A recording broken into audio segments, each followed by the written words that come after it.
എല്ലാവർക്കും കർത്താവായ യേശുക്രിസ്തുവിന്റെ നാമത്തിൽ സ്നേഹവന്ദനം. ഇന്ന് നാം വായനയ്ക്കും ചിന്തയ്ക്കുമായി എടുക്കുന്ന വേദഭാഗം വിശുദ്ധ മത്തായി എഴുതിയ സുവിശേഷം 21 അധ്യായം 6 മുതലുള്ള വാക്യങ്ങളാണ്. യേശുവും ശിഷ്യന്മാരും യെരുശലേമിന് അടുത്തിരുന്നു എന്ന് 12 ശിഷ്യന്മാരിൽ 2 പേരോട് അടുത്തുള്ള ഒരു ഗ്രാമത്തിലേക്ക് ചെന്ന് ഒരു കഴുതയെയും അതിന്റെ കുട്ടിയെയും അഴിച്ച് അവയെ തന്റെ അടുക്കൽ കൊണ്ടുവരുവാനും യേശു കർത്താവ് നിർദ്ദേശിച്ചപ്പോൾ, ആരെങ്കിലും ചോദിച്ചാൽ കർത്താവിന് ഇവയെ കൊണ്ട് ആവശ്യമുണ്ട് എന്ന് പറയണം എന്ന് പറഞ്ഞുകൊണ്ട് കർത്താവ് അവരെ പറഞ്ഞയച്ചു എന്ന് നാം 1 മുതൽ 5 വരെയുള്ള വാക്യങ്ങളിൽ വായിച്ചു. 6-7 വാക്യങ്ങളിൽ ശിഷ്യന്മാർ പുറപ്പെട്ടു, യേശു കൽപ്പിച്ചതുപോലെ ചെയ്തു, കഴുതയെയും കുട്ടിയെയും കൊണ്ടുവന്നു, തങ്ങളുടെ വസ്ത്രം അവയുടെ മേൽ ഇട്ടു, അവൻ കയറിയിരുന്നു എന്ന് നാം വായിക്കുന്നു. മർക്കോസിന്റെ സുവിശേഷം 11 അധ്യായം 4 മുതൽ 6 വരെയുള്ള വാക്യങ്ങൾ ചേർത്ത് വായിച്ചാൽ, ഈ 2 ശിഷ്യന്മാർ കർത്താവ് പറഞ്ഞതുപോലെ ആ ഗ്രാമത്തിൽ ചെന്നപ്പോൾ തെരുവിൽ പുറത്ത് വാതിൽക്കൽ കഴുതക്കുട്ടിയെ കെട്ടിയിരിക്കുന്നത് കണ്ടു എന്നും അവർ കഴുതക്കുട്ടിയെ അഴിച്ചപ്പോൾ അവിടെ നിന്നവരിൽ ചിലർ അവരോട്, നിങ്ങൾ കഴുതക്കുട്ടിയെ അഴിക്കുന്നത് എന്ത് എന്ന് ചോദിച്ചു എന്നും യേശു കൽപ്പിച്ചതുപോലെ അവർ അവരോട് പറഞ്ഞപ്പോൾ അവർ അവയെ വിട്ടയച്ചു എന്നും മനസ്സിലാക്കാം. ശിഷ്യന്മാർ കഴുതയെയും അതിന്റെ കുട്ടിയെയും യേശുവിന്റെ അടുക്കൽ കൊണ്ടുവന്നപ്പോൾ അവർ തങ്ങളുടെ വസ്ത്രങ്ങൾ കഴുതയുടെയും കുട്ടിയുടെയും മേൽ വച്ചു. യേശു കർത്താവ് അതിൽ കയറിയിരുന്നു എന്ന് കാണുന്നു. ക്രിസ്തു കഴുതക്കുട്ടിയുടെ പുറത്ത് ഇരുന്നുവെന്ന് മർക്കോസ് 11 അധ്യായം 7 വാക്യത്തിലും ലൂക്കോസിന്റെ സുവിശേഷം 19 അധ്യായം 35 വാക്യവും വ്യക്തമാക്കുന്നു. കഴുതയുടെയും അതിന്റെ കുട്ടിയുടെയും മേൽ അവരുടെ വസ്ത്രങ്ങൾ വച്ചതിലൂടെ യേശുവിന് കയറാൻ കൂടുതൽ സുഖപ്രദമായ ഒരു ഇരിപ്പിടം നൽകി എന്ന് മാത്രമല്ല, യേശുവിന്റെ രാജകീയതയെയും യോഗ്യതയെയും ബഹുമാനിക്കുന്നതിന്റെ ഒരു അടയാളം കൂടി ആയിരുന്നു എന്ന് മനസ്സിലാക്കാം. 8 മുതൽ 11 വരെയുള്ള വാക്യങ്ങളിൽ യേശു യെരുശലേമിലേക്ക് പ്രവേശിച്ചപ്പോൾ ജനക്കൂട്ടം വഴിയിൽ വസ്ത്രങ്ങൾ വിരിച്ച് കൈകളിൽ വൃക്ഷങ്ങളുടെ കൊമ്പുകൾ എടുത്തു കർത്താവിനെ ആനന്ദത്തോടെ സ്വീകരിച്ചുകൊണ്ട് ദാവീദ് പുത്രന് ഹോശാന എന്ന് ആർത്തു വാഴ്ത്തി എന്നും നഗരത്തിൽ വലിയ കലക്കമുണ്ടാകുകയും ഇവൻ ആര് എന്ന ചോദ്യത്തിന് പുരുഷാരൻ ഗലീലയിലെ നസ്രത്തിൽ നിന്നുള്ള പ്രവാചകനായ യേശു എന്ന് ഉത്തരം നൽകുകയും ചെയ്തു എന്ന് കാണുന്നു. 8 വാക്യത്തിൽ പുരുഷാരം മിക്കതും തങ്ങളുടെ വസ്ത്രം വഴിയിൽ വിരിച്ചു, മറ്റു ചിലർ വൃക്ഷങ്ങളിൽ നിന്ന് കൊമ്പ് വെട്ടി വഴിയിൽ വിതറി എന്ന് കാണുന്നു. യെരിഹോവിൽ നിന്ന് ക്രിസ്തുവിനെ അനുഗമിച്ചവരുടെ ഒരു കൂട്ടവും വിവിധ ഭാഗങ്ങളിൽ നിന്ന് പെസഹ പെരുന്നാളിന് വന്ന് യെരുശലേമിൽ നിന്ന് അവനെ എതിരേറ്റ നിരവധി ആളുകളിൽ ഒരു കൂട്ടവും കർത്താവിനെ എതിരേൽക്കുന്ന ഈ വലിയ ജനക്കൂട്ടത്തിൽ ഉണ്ട് എന്ന് യോഹന്നാൻ സുവിശേഷം 12 അധ്യായത്തിന്റെ 12-13 വരെയുള്ള വാക്യങ്ങളിൽ വ്യക്തമാണ്. ലൂക്കോസിന്റെ സുവിശേഷം 19 അധ്യായം 37 വാക്യവും യോഹന്നാന്റെ സുവിശേഷം 12 അധ്യായം 17 മുതൽ 18 വരെയുള്ള വാക്യങ്ങളും ചേർത്ത് വായിച്ചാൽ, കർത്താവ് ഒലിവുമലയുടെ ഇറക്കത്തിന് അടുത്തെത്തിയപ്പോൾ ശിഷ്യന്മാരുടെ കൂട്ടം മുഴുവൻ തങ്ങൾ കണ്ട എല്ലാ അത്ഭുതങ്ങളെയും കുറിച്ച് സന്തോഷത്തോടെ ഉച്ചത്തിൽ ദൈവത്തെ സ്തുതിക്കാൻ തുടങ്ങിയെന്നും അതിലേറ്റവും പ്രധാനമായിരുന്ന സാക്ഷ്യം യേശു കർത്താവ് കുറച്ചു മുൻപ് ലാസറിനെ മരിച്ചവരിൽ നിന്ന് ഉയർപ്പിച്ച അത്ഭുതമാണെന്നും മനസ്സിലാക്കാം. യേശു കഴുതപ്പുറത്ത് പോകുന്ന വഴിയിൽ ജനം തങ്ങളുടെ വസ്ത്രങ്ങൾ വിരിച്ചത് അവർ അവനെ രാജാവായി അംഗീകരിക്കുന്നതിന്റെ അടയാളമാണെന്ന് പഴയ നിയമത്തിൽ 2 രാജാക്കന്മാർ 9 അധ്യായം 13 വാക്യത്തിൽ നിന്ന് മനസ്സിലാക്കാം. യേഹൂ ഇസ്രയേലിന്റെ പ്രഭുക്കന്മാരോട് താൻ ഇസ്രയേലിന്റെ രാജാവായി അഭിഷേകം ചെയ്യപ്പെട്ടു എന്ന് പ്രഖ്യാപിച്ചപ്പോൾ അവർ തിടുക്കത്തിൽ പോയി ഓരോരുത്തരും അവനവന്റെ വസ്ത്രം എടുത്ത് രാജകീയ ആദരത്തിന്റെ ചിഹ്നമായി അവന്റെ കാൽക്കൽ വിരിച്ചു എന്നെഴുതിയിരിക്കുന്നു. യോഹന്നാൻ 12:13 വാക്യം കൂടെ ചേർത്ത് വായിച്ചാൽ, വൃക്ഷങ്ങളിൽ നിന്ന് കൊമ്പ് വെട്ടി വഴിയിൽ വിതറിയത് ഈന്തപ്പനയുടെ ശാഖകളായിരുന്നു എന്നും അവർ ഈന്തപ്പനയുടെ കുരുത്തോല കൈകളിൽ എടുത്തുകൊണ്ട് അവനെ എതിരേൽപ്പാൻ ചെന്നു എന്നും കാണുന്നു. കൂടാര പെരുന്നാളിൽ യഹൂദന്മാർ മരങ്ങളുടെ ശാഖകളും ഈന്തപ്പനകളുടെ കുരുത്തോലയും കയ്യിൽ കൊണ്ടുപോയി അവരുടെ സന്തോഷം പ്രകടിപ്പിക്കുന്നത് പതിവായിരുന്നു.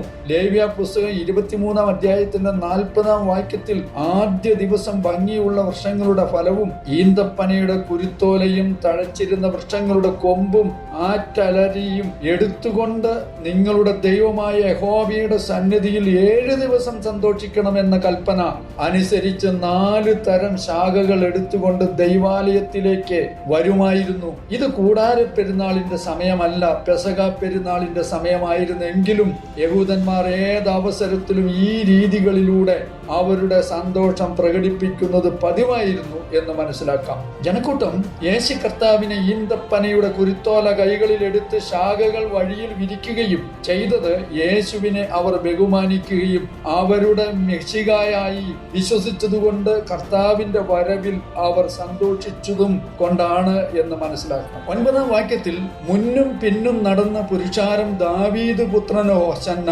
കർത്താവിന്റെ നാമത്തിൽ വരുന്നവൻ വാഴ്ത്തപ്പെട്ടവൻ, അത്യുന്നതങ്ങളിൽ ഹോശാന എന്ന് ആർത്തുകൊണ്ടിരുന്നു എന്ന് കാണുന്നു. യേശുവിനെ ദാവീദിന്റെ പുത്രൻ എന്ന് വിളിച്ചതുകൊണ്ട് അവർ അവനെ മിശിഹായായി പ്രഖ്യാപിക്കുകയായിരുന്നു. യഹൂദന്മാർക്കിടയിൽ മിശിഹ അറിയപ്പെടുന്ന സ്ഥാനപ്പേരാണ് ദാവീദ് പുത്രൻ എന്നത്. ജനക്കൂട്ടം മുന്നിലും പിന്നിലും നിന്ന് ഉച്ചത്തിൽ വിളിച്ചു പറഞ്ഞത് ദാവീദിന്റെ പുത്രന് ഹോശാന, കർത്താവിന്റെ നാമത്തിൽ വരുന്നവൻ വാഴ്ത്തപ്പെട്ടവൻ, അത്യുന്നതങ്ങളിൽ ഹോശാന എന്നതായിരുന്നു. ഹോശാന എന്നത് ഹീബ്രു വാക്കായ ഹോശിയ അന്ന എന്ന പദത്തിൽ നിന്നാണ് വന്നത്. അതിന്റെ അർത്ഥം ദൈവമേ ഞങ്ങളെ രക്ഷിക്കണമേ എന്നതാണ്. പഴയ നിയമത്തിലെ സങ്കീർത്തനം 118 അധ്യായം 25 ഈ പ്രാർത്ഥന കാണാം. എന്നാൽ കാലക്രമേണ ഇതൊരു സ്തുതി പദമായി ഉപയോഗിക്കപ്പെടാൻ തുടങ്ങി. അതിനാൽ സ്തുതി അർപ്പിക്കുന്നു എന്ന അർത്ഥത്തിലും ഇതിന് ഉപയോഗമുണ്ടായി. കർത്താവിന്റെ നാമത്തിൽ വരുന്നവൻ വാഴ്ത്തപ്പെട്ടവൻ എന്നത് സങ്കീർത്തനം 118:26 നിന്നുള്ള ഉദ്ധരണിയാണ്. ഇതിലൂടെ ദൈവം നിയോഗിച്ചവൻ, ദൈവഹിതം നിറവേറ്റാൻ വന്നവൻ, അനുഗ്രഹിക്കപ്പെട്ടവൻ എന്ന സത്യമാണ് വ്യക്തമാകുന്നത്. യേശു തന്റെ സ്വന്തം അധികാരത്തിലല്ല, ദൈവഹിത പ്രകാരം ലോകത്തിന് വേണ്ടി എത്തിയവനാണ് എന്ന് വ്യക്തമാകുന്നു. കർത്താവിന്റെ നാമത്തിൽ വരുന്നവൻ വാഴ്ത്തപ്പെട്ടവൻ എന്ന അവരുടെ പ്രസ്താവന യേശു ദൈവത്തിന്റെ അനുഗ്രഹീതനും അഭിഷിക്തനുമാണെന്ന് അവർ തിരിച്ചറിയുന്നതായി വ്യക്തമാക്കുന്നു. കർത്താവിന്റെ നാമത്തിൽ വരുന്ന മിശിഹായാണ് യേശു എന്ന് അവർ വിശ്വസിച്ചു എന്ന് മനസ്സിലാക്കാം. അത്യുന്നതങ്ങളിൽ ഹോശാന എന്നതിലൂടെ ദൈവരാജ്യത്തിലെ ദൈവിക മഹത്വം വ്യക്തമാക്കപ്പെടുന്നു. സങ്കീർത്തനം 148:1 യഹോവയെ സ്തുതിപ്പിൻ, സ്വർഗത്തിൽ നിന്ന് യഹോവയെ സ്തുതിപ്പിൻ, ഉന്നതങ്ങളിൽ അവനെ സ്തുതിപ്പിൻ എന്ന് കാണുന്നു. അതുപോലെ യേശുവിന്റെ സ്തുതിയും ആരാധനയും സ്വർഗത്തോളം ഉയരട്ടെ എന്ന ആഹ്വാനമാണ് ഇതിൽ കാണുന്നത്. ഈ വചനങ്ങളിലൂടെ ജനങ്ങൾ യേശുവിനെ അവർ ഇസ്രയേലിന്റെ ദേശീയ രാജാവായി സ്വീകരിച്ചു എന്നതിന്റെ വ്യക്തമായ തെളിവാണ് കാണുന്നത്. അവർ ഹോശാന വിളിച്ചുകൊണ്ട് അദ്ദേഹത്തെ രക്ഷാധിപനായ രാജാവായി ആനന്ദത്തോടെ പ്രഖ്യാപിക്കുന്നു. എന്നാൽ യേശു ഒരു ലൗകിക ശക്തിയാൽ ഭരിക്കുവാനുള്ള രാജാവല്ല, മറിച്ച് ദൈവരാജ്യത്തിന്റെ രക്ഷകനായ ക്രിസ്തുവാണ് എന്നത് അവർക്ക് വ്യക്തമായിരുന്നില്ല. 10-11 വാക്യങ്ങളിൽ യേശു കർത്താവ് യെരുശലേമിലേക്ക് പ്രവേശിക്കുമ്പോൾ അവിടെയുള്ള നഗരം മുഴുവൻ ഇളകി. ഇവൻ ആരാണ് എന്ന ചോദ്യവുമായി ജനങ്ങൾ ആശ്ചര്യത്തോടെ പ്രതികരിച്ചപ്പോ പുരുഷാരം മറുപടി നൽകിയത് ഇവൻ ഗലീലയിലെ നസ്രത്തിൽ നിന്നുള്ള പ്രവാചകനായ യേശുവാണ് എന്നാണ്. യേശുവിന്റെ വരവ് യെരുശലേമിലെ ജനങ്ങളെ മുഴുവൻ ഉണർത്തിയെന്നും അനേകർ യേശുവിനെ ദേശീയ രാജാവായി കണ്ടപ്പോൾ മറ്റുള്ളവർ അവൻ ആരാണ് എന്ന സംശയത്തോടെ ആയിരുന്നു സമീപിച്ചത് എന്ന് വായിക്കുന്നു. പുരുഷാരം അവനെ ദൈവനിയോഗിതനായ പ്രവാചകനായി അംഗീകരിച്ചു എന്ന് കാണുന്നു. എന്നാൽ അവർക്ക് ഇപ്പോഴും യേശു കർത്താവിന്റെ ദൈവത്വം മനസ്സിലായില്ല എന്ന് വാക്യങ്ങളിൽ വ്യക്തമാണ്.